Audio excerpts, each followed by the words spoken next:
Hola, ¿cómo están? Bueno, en este podcast vamos a continuar con el capítulo número 2, como les había contado, que lo íbamos a dividir para que no fuera tan largo, ¿sí? Bueno, vamos a empezar hablando sobre el tema de la evolución humana en el comportamiento alimentario. Es sabido que nosotros no teníamos disponibilidad de alimentos como tenemos hoy, ¿sí? Hace 4.5 millones de años no había, obtenían energía a base de frutas, de verduras, de raíces, ¿sí? Y el cuerpo desarrolló una forma de ahorrar, ¿no? Esto que llamamos el fenotipo ahorrador. ¿Para qué? Con cantidades pequeñas de energía y poca variedad de nutrientes, poder sobrevivir. ¿Sí? Vinieron las migraciones y apareció la carroñería, la cacería y la antropofagia. Bueno, esto nos permitió incorporar otro tipo de nutrientes como las proteínas, las grasas, ¿sí? Dando lugar a una alimentación más eficiente y siendo clave en la evolución humana. Y eso permitió que el cerebro sea más grande. En el Paleolítico también incorporamos otras cosas como los peces, los mariscos, más vegetales y también cambiaron las técnicas de cocción, ¿no? Luego viene esto de los cambios en la ganadería, la agricultura, la revolución industrial y nos llevaron a modificaciones en el patrón dietético, pero sin afectar a la genética, esto del fenotipo ahorrador. Es lo que se conoce como discordancia evolutiva. Estos cambios no han sido suficientemente fuertes como para generar transformaciones notorias a nivel de la secuencia genética. Vienen estos cambios sociales, políticos y económicos, ¿no? Y se incrementa el consumo de harinas refinadas, lácteos, azúcares refinados, aceites vegetales refinados, carnes, grasas, sal y alcohol. Y esto tiene como consecuencia la aparición de enfermedades crónicas no transmisibles. Bueno, esto es ya como en las últimas décadas, ¿no? También se ve afectado los horarios de comida. Hace muchos millones de años atrás, bueno, nos guiábamos por la luz solar.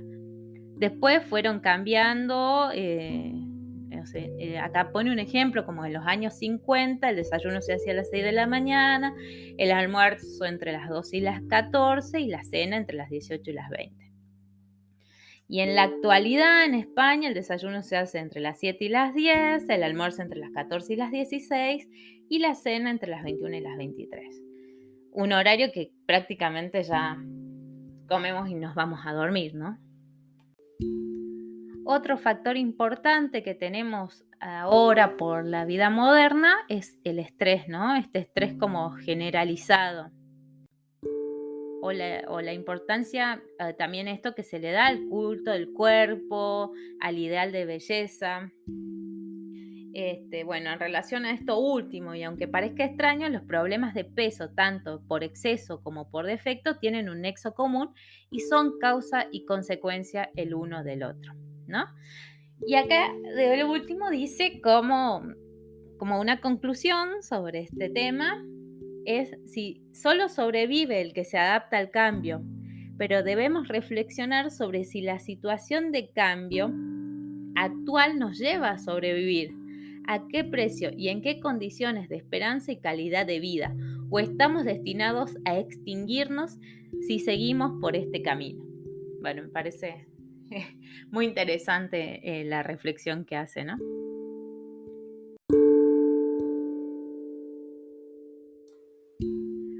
Bueno, ahora vamos con los mecanismos que regulan el hambre y la saciedad.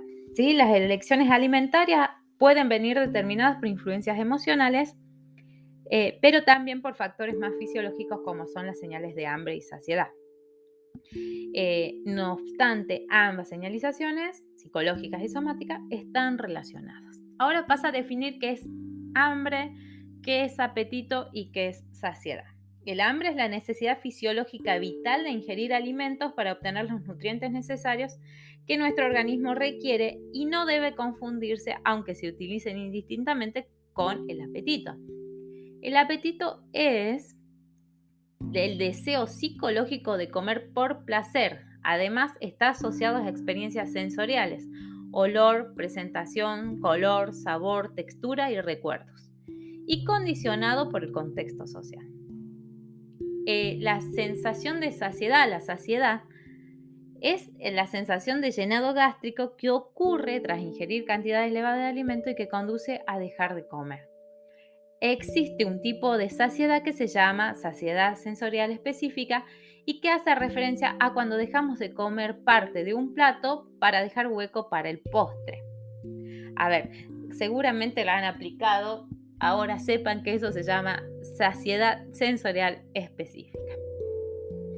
El equilibrio energético está controlado por el hipotálamo, que a su vez va a determinar la activación e inhibición de rutas neuroendocrinas y metabólicas que regulan las sensaciones de hambre y saciedad, y por lo tanto la ingesta de alimentos.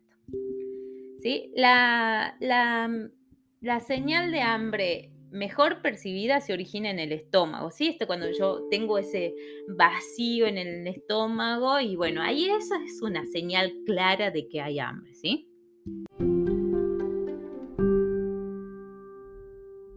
De los principales factores que determinan la ingesta de alimentos y que pueden resumirse en 7 puntos. Hambre y saciedad. La sensación de hambre y saciedad van a determinar qué, cuánto y cuándo ingerimos comida, ¿sí? Hay otros aspectos que también pueden influir en que generen mayor o menor sensación de hambre o saciedad. Por ejemplo, la calidad de alimento que se consume. Por supuesto, el efecto sobre la saciedad de alimentos muy azucarados o con cantidades elevadas de grasa de mala calidad es mucho menor que el de alimentos ricos en fibra o proteínas. Y acá explica, dice, por qué somos capaces de comernos una bolsa de croissant de crema y no sentirnos llenos, pero no podemos comernos 15 manzanas en una sentada sin sentir saciedad extrema, ¿sí? También entra en juego esto de la masticación, ¿sí? A la velocidad con la que comemos. Masticar bien los alimentos ayuda a activar la sensación de saciedad, lo cual va ligado a comer más despacio. El cerebro necesita al menos 20 minutos para que se genere sensación de saciedad. Luego hablamos sobre la palatabilidad, que es la sensación agradable que se tiene al introducir un alimento en la boca. La generan los azúcares simples, las grasas, las harinas refinadas, la sal, los potenciadores de sabor. Se ha observado que los productos que contienen esta sustancia están asociados a mayor ingesta y a un mayor componente emocional. Comer emocional, ansiedad, depresión, etc. ¿Sí? Le siguen los aspectos sensoriales. El olor, el sabor, el color o la textura juegan también un papel importante en los mecanismos que regulan la elección de alimentos. ¿Sí o no? Claro, por supuesto. Los aspectos psicológicos, también el estado de ánimo, estrés, patologías psiquiátricas, pueden determinar las elecciones alimentarias. Influyen directa o indirectamente en mecanismos hormonales relacionados con las emociones y a su vez con la homeostasis energética. Otro punto es la accesibilidad y coste. La disponibilidad de alimentos y productos alimentarios. El simple hecho de ver grandes cantidades de comida y mucha variedad de esta determina una mayor ingesta calórica. Se estimula la sensación de hambre y apetito. Y por otro lado, las personas con menos recursos tienden a llevar una alimentación menos equilibrada, pobre en frutas y verduras, mientras que en niveles económicos mayores no siempre se asocia con un mayor equilibrio nutricional. Otro también punto importante es dónde se adquieren esos alimentos. No es lo mismo comprar en el súper que comprar en el mercado, ¿no? Por los estímulos que esto produce. O sea, si voy al súper con hambre, es seguro que no voy a hacer elecciones inteligentes por ahí a la hora de comprar, ¿no? Tengo mucha disponibilidad. Capaz que si voy a un mercado, bueno, seguramente no voy a adquirir tanto ultraprocesado. Y otro punto, la educación y el conocimiento, ¿sí? El nivel educativo y de conocimientos juegan un papel importante en la conciencia alimentaria.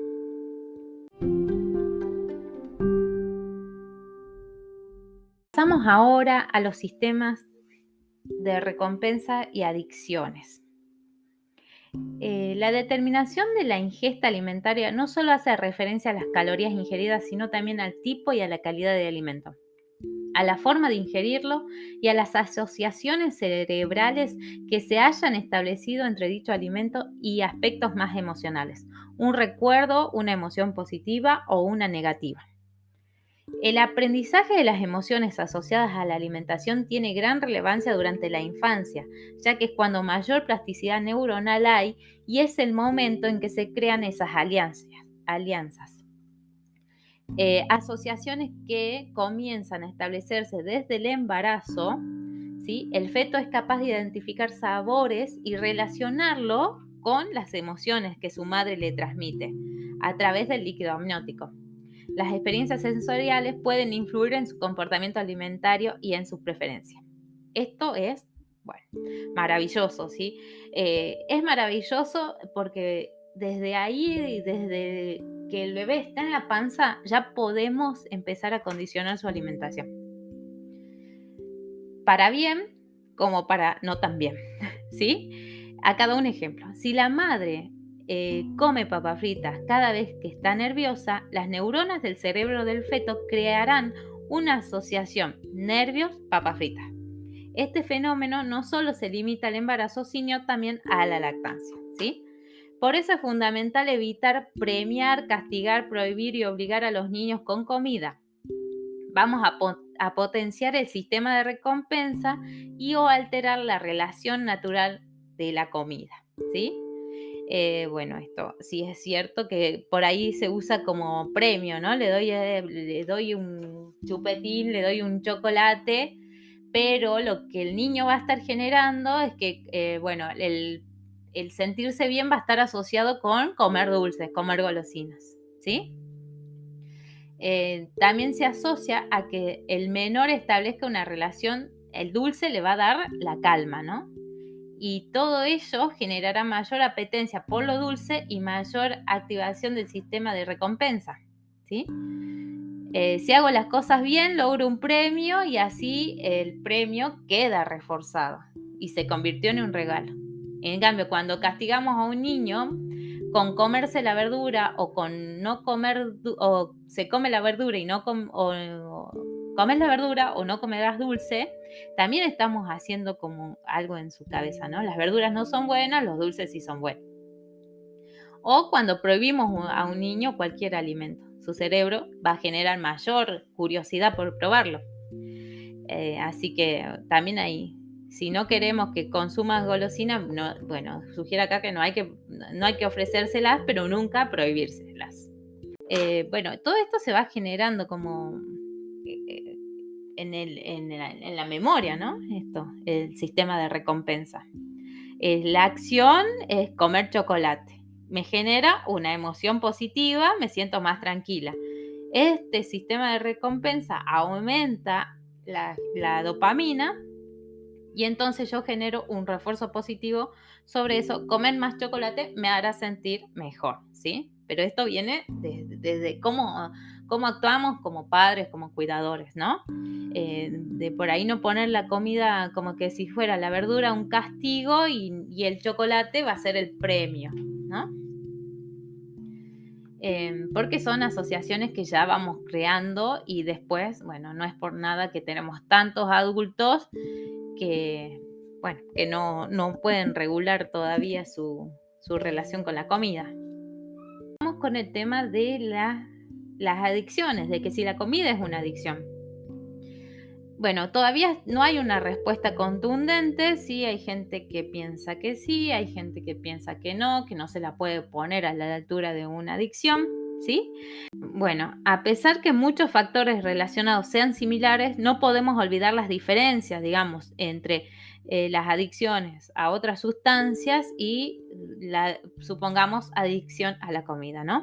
¿Por qué? Porque no podemos prescindir de la comida, no es posible la abstinencia, el deseo constante de eliminar la conducta, la abstinencia y las prohibiciones específicas pueden aumentar la ansiedad, gran facilidad de comprar todo tipo de comida.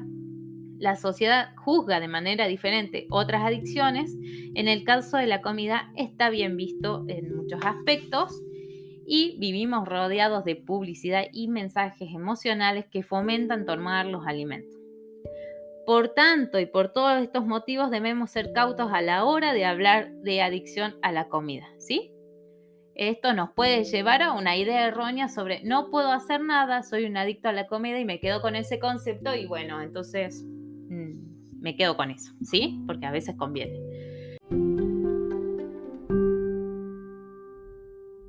Los sentidos en la alimentación, ¿sí? El comportamiento alimentario no solo viene controlado, como hemos visto, por mecanismos homeostáticos, sino que la parte hedónica también regula el hambre y la saciedad, ¿sí? Sí, nosotros comemos con la vista, con el olfato, con el tacto, con el oído también y por supuesto con el gusto, ¿no? Eh, acá habla como que la vista es el primer sentido por el que percibimos la comida, ¿sí? Y quizás sea el más importante junto con el olfato. Esto van a determinar la aceptación o el rechazo del alimento en un 90% de los casos. A través de la vista captamos el color, la cantidad, la forma, la presentación e incluso técnicas culinarias que se han elaborado en el plato, ¿sí?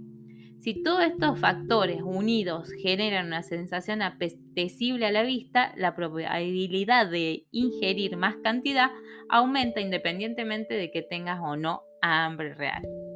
El olfato nos trae asociaciones a recuerdos y sensaciones que nos evocan los aromas de forma que la apetencia puede verse incrementada por un simple recuerdo de la infancia, ¿sí? A ver cuántas veces le ha pasado sentir un olorcito, un aroma y asociarlo con algún momento de su infancia, ¿no? Esto, bueno, me hace acordar, no sé, a mi mamá que hacía tal cosa o mi abuela que hacía tal cosa. Bueno, esta frase me encantó, hemos pasado de comer por necesidad a buscar nuevas sensaciones a través de los alimentos. ¿Para qué crees que necesitamos buscar esas sensaciones en la comida? ¿Consideras que pueden estar relacionadas con el comer emocional o cualquier otro tipo de relación inadecuada con la comida?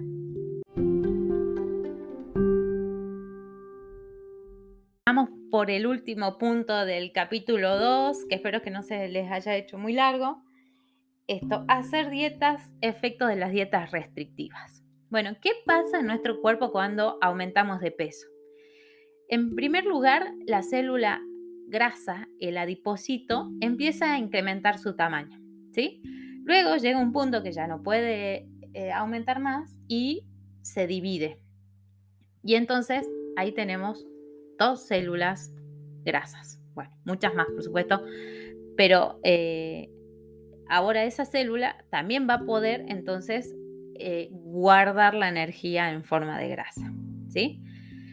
¿Qué pasa cuando nosotros decidimos bajar de peso? Bueno, va a perder grasa esa célula, pero ya no es posible que se rompa ese adipocito, ¿sí? Ese adipocito nuevo que se generó. Por lo tanto, vamos a tener más adipocitos, bueno, con menos grasa. Pero por eso se vuelve después un poco complicado esto de adelgazar, ¿no? Por esa multiplicación que se dio en los adipocitos. Y en los niños, durante la formación del tejido adiposo, se crea primero el número y luego se define el tamaño. Por eso es tan importante prevenir la obesidad infantil. Los adipocitos que se generan en la infancia nos acompañarán el resto de la vida, sean del tamaño que sean, facilitando así el exceso de peso y dificultando su pérdida, ¿sí? Bueno, acá habla un poco, vuelve a retomar el tema del fenotipo ahorrador, Saca una frase de un libro que es El mono obeso, que estamos programados para acumular energía en forma de grasa debido a las épocas de hambruna que ha sufrido nuestra civilización, ¿sí?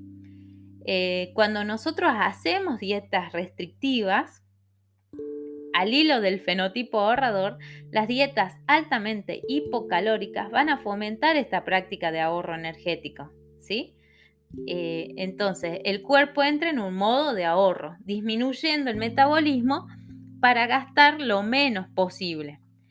Y bueno, ¿cuánto nos dura esa dieta tan restrictiva que decidimos hacer? Cuando volvemos a retomar nuestros hábitos, malos o no, bueno, porque cuando uno se siente en esta dieta restrictiva, después quiere volver bajo de peso y quiere volver y comer de todo y hacer una vida re normal.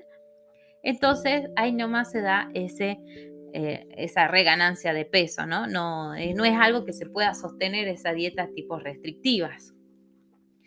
Y entramos también en este círculo de restricción, hambre, se baja de peso, se aumenta la ingesta calórica a través de atracones, esto me genera culpa, vuelvo otra vez a la restricción y así estoy en ese efecto rebote del que no se puede salir fácilmente si es que uno no busca ayuda, ¿no? Después, por otro lado, quiere terminar este capítulo mencionando los errores que son más frecuentes de la gente que hace las dietas restrictivas, ¿no? O sea, que fracasan las dietas restrictivas, perdón. El concepto de dieta, ¿no? Que ya dejemos de pensar en este concepto y empecemos a hablar de un cambio de hábito. La restricción y el ayuno, de las dietas muy bajas en caloría, no comer, saltearte comidas, eso no nos ayuda a perder peso a largo plazo, ¿no? Puede ayudarnos en un pequeño tiempo, pero no va a ser algo que se pueda sostener a largo plazo. No acudir a profesionales, ¿sí? O usar la dieta que le funcionó a mi vecina, a mi prima, una que bajó de internet, no. No pensar en cambio de hábitos, ¿sí? Pensar que esto es un momento, que es transitorio, que bueno, es así y después pasó y vuelvo a mi vida normal. Esto de compensar, pensar que totalmente opuesto a pensar en salud, ¿no? Querer compensar, no. Malas conductas, pasar hambre es el peor indicativo de estar haciendo bien un proceso de pérdida de peso. Prohibirse alimentos, saltearse comidas, no hacer vida social para evitar comer. Creer en los milagros, ¿sí? No existen. Batidos, pastillas, quemagrasa, no existe eso todavía. No existirá. Y tener metas irreales, ¿sí? Plantear, decir, no quiero bajar 20 kilos en un mes, no, eso no, porque eso no se puede. No es sano para el cuerpo, ¿sí? No es sano para el cuerpo, no es sano para la mente. La falta de motivación, ¿sí? Esto de, bueno, voy a hacerlo porque me dijo el médico, por mi novio. No, bueno, la motivación no debe limitarse al primer día, sino que debe mantenerse. Aunque cambie a lo largo del proceso, es un proceso complejo y estar motivado te ayudará a seguir adelante, si eso es cierto, ¿no? Bueno, las excusas, el lunes empiezo, lo mío es genético y otras muchas excusas que nos ponemos para abandonar el proceso de pérdida de peso. Generar frustración y mayor ansiedad en muchos casos, lo cual juega en contra del objetivo, ¿sí? Bueno, dejemos de lado el concepto de restricción y centrémonos mejor en busca de un cambio de hábitos que nos permita perder peso, manteniendo la salud tanto física como emocional, ¿no? Eso es fundamental. Bueno, hasta acá el capítulo 2. Espero que les haya gustado, espero que hayan sacado información que les sirva. Y quiero decirles que el próximo podcast vamos a hablar de alimentación emocional, que es un tema precioso. Bueno, estén ahí, estén atentos. Les mando un fuerte abrazo.